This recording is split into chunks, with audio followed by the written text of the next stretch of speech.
ഇന്നത്തെ ഏറ്റവും പുതിയ വീഡിയോയിലേക്ക് ഇവർക്കും സ്വാഗതം. ലാലേട്ടൻ എന്ന നായകനാക്കി പൃഥ്വിരാജ് സുകുമാരൻ സംവിധാനം ചെയ്ത എമ്പുരാൻ ഇത് റിലീസായി തിയേറ്ററുകളിലേക്ക് എത്തിയ മലയാളം പാനന്തൻ സിനിമയാണല്ലോ. ഇപ്പോഴത്തെ സിനിമ ഇതും കടന്ന് മൂന്നാഴ്ച പിന്നിട്ട് ഇപ്പോഴത്തെ തിയേറ്ററുകളിൽ വിഷുവും കടക്കാനായിട്ട് ഒരുങ്ങുകയാണ്. ഇന്ന് വിഷു നാളിൽ ഇന്നലെ ഞായറാഴ്ചയേക്കാളും മികച്ച ട്രാക്കിംഗ് കളക്ഷൻ കേരളത്തിൽ വന്നിരിക്കുന്നു എന്നാണ് ആദ്യം പ്രേക്ഷകർ അറിയിക്കാനായിട്ടുള്ളത്. ഇന്നലെ ഇതേ സമയം 34 ലക്ഷത്തിന് മുകളിലാണ് സിനിമയുടെ കേരള ട്രാക്കിംഗ് ഗ്രോസ് എങ്കിൽ ഇന്നത് 37 ലക്ഷം കടന്നിരിക്കുകയാണ്.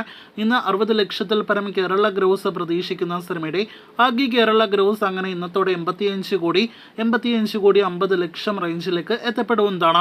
നമ്മുടെ കേരള ബോക്സ് ഓഫീസിൽ ലാലേട്ടന്റെ കരിയറിൽ ഏറ്റവും ഉയർന്ന കേരള കളക്ഷൻ നേടിയെടുക്കാനായിട്ട് ഒരുങ്ങുന്ന എമ്പുരാൻ എന്ന സിനിമ ഒരു മലയാളം സിനിമയുടെ റെക്കോർഡ് കേരള ഷെയർ ആണല്ലോ നേടിയെടുത്തിരിക്കുന്നത്. അടുത്ത ദിവസങ്ങളിലും സിനിമ ഇതേപോലെ തന്നെ ഡീസന്റ് കളക്ഷൻ നേടിയെടുക്കുമെന്ന് പ്രതീക്ഷിക്കാം.